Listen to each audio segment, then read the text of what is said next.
à toutes et à tous dans votre JT des cheminots.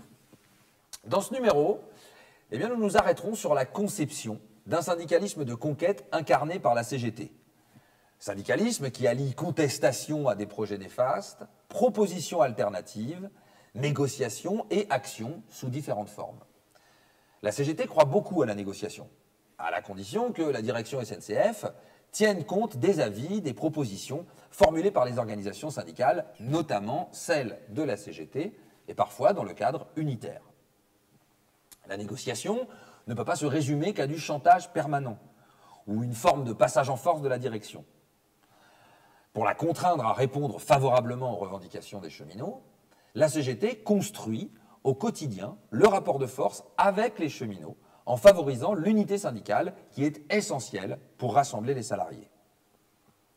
La CGT s'adresse aussi aux usagers de la SNCF, aux citoyens, aux élus politiques pour réagir et faire agir. Écoutons maintenant Pascal Poupa, accompagné de Maxime et Myriam. J'aimerais qu'on parle des moyens de lutte de la CGT. Comment la CGT construit-elle ses revendications? Alors déjà, la CGT, c'est syndiqué, c'est les principaux acteurs. Pour élaborer les revendications, on s'appuie sur eux, au plus près. C'est ce qu'on appelle, nous, la démocratie syndicale, hein, c'est-à-dire qu'on travaille avec eux, les cahiers revendicatifs de terrain, par chantier. Et après, on applique ce qu'on appelle, nous, la démocratie ouvrière, c'est-à-dire qu'on essaye de le faire partager aux cheminots, qu'ils nous donnent aussi leurs idées. Et les moyens de lutte, c'est tout le rapport de force qu'on met en place pour, justement, gagner sur ces revendications. D'accord. Donc, en termes de communication, alors, avec les cheminots en général, qu'est-ce que vous mettez en place? Nous, on constate, enfin, moi, personnellement, je constate, quand j'ouvre ma boîte aux lettres, en effet, un certain nombre de tracts. Comme la plupart des cheminots, au départ, on a tendance à en faire une boule et s'en débarrasser, ne pas les lire, etc. On constate que c'est plus très efficace. Est-ce que vous avez d'autres moyens pour sensibiliser et mobiliser les gens avec vous à rejoindre la CGT? Oui, alors on essaye de trouver tous les moyens modernes de communication et de travailler avec ces moyens modernes de communication. Ceci étant, les tracts écrits, la lecture des syndiqués, des cheminots participent de ce rapport de force, de l'élaboration du rapport de force, et ça reste quand même un moyen important pour pouvoir aller à la discussion, pour pouvoir passer des messages, pour pouvoir avoir des échanges, parce que je vous dis, le plus important, c'est qu'au travers de ces tracts, c'est comment on élabore un rapport de force qui fasse que les revendications avancent, parce qu'on est là surtout pour ça. Le papier, ça peut paraître des fois beaucoup. On a aussi, nous, dans la CGT, intérêt à s'améliorer, à axer évidemment les tracts là où ils doivent tomber. Hein. Il y a des tracts qui sont plus spécifiques pour les militants, des tracts qui sont de masse, mais c'est surtout après ce qu'on en fait de ces tracts, c'est-à-dire comment on les explique, comment on a une vraie discussion sur le terrain avec les collègues, et puis l'important aussi, au-delà des tracts nationaux faits par la fédération, ce sont les tracts locaux, où là, les collègues se retrouvent tout de suite et sont un peu plus attentifs. Donc voilà, il y a tout ce qu'on peut amener, nous, nationalement, qui font partie des généralités de ce qui se passe dans l'entreprise, et puis après, nos militants, nos syndiqués sont là pour passer le message plus local qui va plus tilter pour nos camarades sur le terrain. Mais alors tu parlais du rapport de force, là, mais pour la CGT, qu'est-ce que c'est le rapport de force? Alors le rapport de force, je le disais, hein, ça commence par nos syndiqués, le nombre de syndiqués.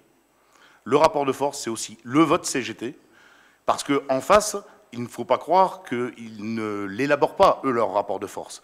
Et ils ont d'autres moyens que nous, d'autres moyens en communication, ils ont l'argent, ils ont du monde sur le terrain pour contrer ce que font les organisations syndicales et particulièrement ce que fait la CGT. Donc nous, on a tout intérêt à élaborer ce rapport de force, à le faire monter. Ça passe par l'unité syndicale, ça passe par l'élargissement, au-delà des cheminots, sur certains domaines. Hein, je pense aux usagers, je pense aux populations, je pense aux élus politiques, où on a besoin, si on prend le cas de la réforme ferroviaire qui nous attend, où on aura besoin de faire partager un maximum d'éléments à un maximum de gens, pour que justement on aboutisse à un rapport de force qui fasse que la réforme ferroviaire qui nous est proposée contrairement à celle que nous on propose, eh bien, il y a une différence dans le curseur et que ça soit plus proche de ce que la CGT propose plutôt que ce que propose Pépi et le gouvernement aujourd'hui. Alors, je suis d'accord avec toi. Malheureusement, sur le terrain, le rapport de force, on le voit, on le constate, mais plus dans un sens que dans l'autre. C'est-à-dire, nous, en tant que salariés, tout seul sur le terrain, c'est plus mon patron en face de moi qui a le pouvoir. Qu'est-ce que je réponds à ça, seul? Et puis, je vous dis, l'unité syndicale, qui est importante, unité syndicale qu'on retrouve souvent sur le terrain, parce que même si les fédérations, les confédérations, on n'arrive pas toujours à se mettre d'accord, on arrive quand même là, et je parlais de l'exemple de la réforme ferroviaire, à regarder avec quand même 2 autres organisations syndicales représentatives, à avoir une plateforme commune. Ça veut dire que si on avance ensemble des revendications qui vont faire avancer les exigences des cheminots, on va pouvoir aller un peu plus loin dans ce que nous, on attend de cette réforme du ferroviaire. Et aller rechercher forcément l'unité syndicale, ce ne serait pas des fois baisser un peu les revendications de la CGT si on n'a pas forcément les mêmes idées que les autres organisations syndicales? Nous, toute organisation syndicale digne de ce nom, elle est là pour faire gagner les salariés sur leurs revendications. À chaque fois que la CGT elle va pouvoir faire gagner un tant soit peu les salariés sur leurs revendications, on fera en sorte d'avoir l'unité la plus large. Et quand je dis l'unité, ce n'est pas seulement les sigles, c'est l'unité des salariés. Pour nous, c'est l'essentiel, c'est l'important. Sinon, il n'y a pas besoin d'organisation syndicale. On ne se lève pas le matin en se disant voilà ce qu'ils vont proposer et il va falloir qu'on en rabaisse. Non. Il y a des exigences des cheminots, des salariés, il y a des revendications établies. À partir de là, on fait le maximum pour pouvoir aller le plus en avant possible. Alors, ce n'est pas rabaisser ces revendications que de dire on a une plateforme commune. Certes, il n'y a pas le tout, mais dans un premier temps, si on gagne ça, eh bien, c'est toujours ça que les cheminots vont pouvoir défendre pour aller plus loin. Y compris pour aller plus loin. Parce qu'à chaque fois, je prends l'exemple, excusez-moi si je suis un peu long, mais je prends l'exemple du RH Fret. C'est un exemple qu'on a eu en 2008 où la direction a voulu absolument imposer une autre réglementation pour les agents SNCF qui sont au fret. On est parti sur un rapport de force qui n'était pas assez conséquent. On est parti sur 3 jours de grève reconductible, etc., où on était entre 25 et 30% de grévistes.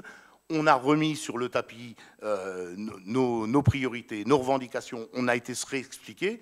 Au mois de novembre, c'est-à-dire 6 mois après, on avait 55% de cheminots grévistes dans cette activité et avec des organisations syndicales qui, au départ, ne nous suivaient pas forcément sur là où on voulait aller. Donc ça veut dire que ce rapport de force, il est constamment en évolution et nous, c'est tout notre intérêt d'avoir cette volonté qui doit jamais nous échapper en tant qu'organisation syndicale, c'est comment on fait pour faire avancer les revendications des salariés qu'on défend. Alors, si je résume bien, comment on fait pour faire avancer les revendications? Pour toi, au niveau des cheminots, c'est d'abord de discuter avec les collègues, de faire passer le message, ensuite de se réunir. Mais la part la plus intéressée, cette réforme va toucher fortement aussi, pas que les cheminots, mais surtout la population. Qu'est-ce qu'on met en place pour ça? Comment on fait pour sensibiliser les gens? Puisque c'est les principaux intéressés et qu'en effet, nous, on sait ce qu'on défend. Mais eux, comment les sensibiliser à la chose? Bien sûr. Au travers de la réforme, on retrouve tous les mots MAUX de ce qu'est la SNCF aujourd'hui. C'est pour ça que nous on dit qu'il faut une réforme absolument. Et il est toujours plus intéressant et ça compense aussi une partie de ce rapport de force. Il est toujours plus intéressant de faire partager aux usagers que la fermeture d'une gare, la fermeture d'une ligne, la fermeture d'un guichet. C'est pas bon pour nous, mais c'est pas bon pour eux. Alors au travers là aussi, de tracts, de pétitions avec eux, de réunions avec eux. Hein, on l'a fait dans le cadre des États généraux du service public. On va le faire dans le cadre d'autres initiatives. C'est toujours bon de les avoir avec nous. Il y a des associations d'usagers qui partagent une partie de ce que dit et de ce que revendique la CGT. Eh bien, il faut en profiter. Et puis, je vous dis, il y a des élus politiques, il y a des populations qui ne sont pas forcément usagers du train, mais par contre savent ce que ça veut dire chez eux d'avoir des trains de marchandises qui irriguent leur territoire, de savoir qu'il y a des usines qui peuvent continuer à vivre parce que le chemin de fer est encore là, etc. Nous, on a nos petits bras, mais avec nos petits bras, l'avantage qu'on a, c'est qu'on est beaucoup plus nombreux. Et si on arrive à mettre dans la tête des cheminots et des salariés en général que le nombre, on peut bousculer beaucoup de choses, à partir de ce moment-là, je pense qu'on va gagner certains combats. Okay, alors, dernière petite question, peut-être un peu fâcheuse. Qu'est-ce que tu réponds à une partie de la population qui te dit qu'un cheminot, ça fait que grève, ça fait que grève juste pour prendre en otage les gens et qu'on défend des intérêts uniquement personnels et des avantages qui sont déjà trop nombreux pour ces gens-là? Bon, déjà, le mot otage, quand on sait un petit peu, et on a des images malheureuses, d'ailleurs, de ce que sont des vrais otages, je pense qu'il faut mettre les mots à leur juste niveau. Ça, c'est la première des choses. Deuxième des choses, on ne fait pas grève pour le plaisir, jamais. Il n'y a pas un cheminot, sinon ça se saurait, hein, qui ne voit pas sa feuille de paye largement amputée quand on est dans une action de grève. Et autre chose que je dis, c'est qu'on regarde le nombre de grèves à la SNCF et le nombre de grèves dans d'autres entreprises, y compris dans des entreprises privées, les cheminots n'ont pas la notion de gréviculture. C'est pas ça. C'est qu'à chaque fois qu'on en arrive là, c'est que malheureusement, il y a une part du dialogue social, et dans une grande entreprise publique, c'est bien dommageable, mais il y a une part du dialogue social qui a été écourtée, évincée, et vous le savez très bien sur le terrain, au travers des IRP, que ce soit les DP, les CHSCT, et quand vous posez des DCI, etc., vous voyez bien les non-réponses, voire le mépris qui aujourd'hui s'est installé dans notre entreprise. À partir de là, effectivement, il faut qu'on s'explique avec les usagers. D'ailleurs, la CGT n'a jamais eu peur de sortir des tracts et d'expliquer l'action, que ça soit grève ou pas, hein, puisque l'action pour nous, c'est pas seulement la grève, c'est pas la seule finalité, mais d'expliquer pourquoi on en arrive à de telles échéances, et en même temps leur dire, et la période là est propice, leur dire que le combat, c'est aussi une partie du leur. C'est aussi une partie du leur.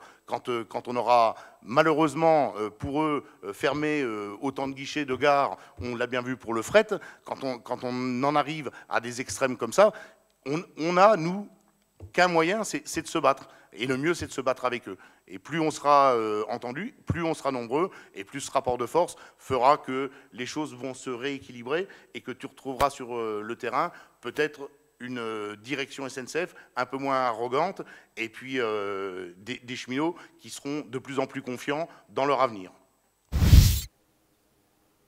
Merci Maxime, merci Myriam et merci Pascal. Prochain JT, le thème, les conditions de travail.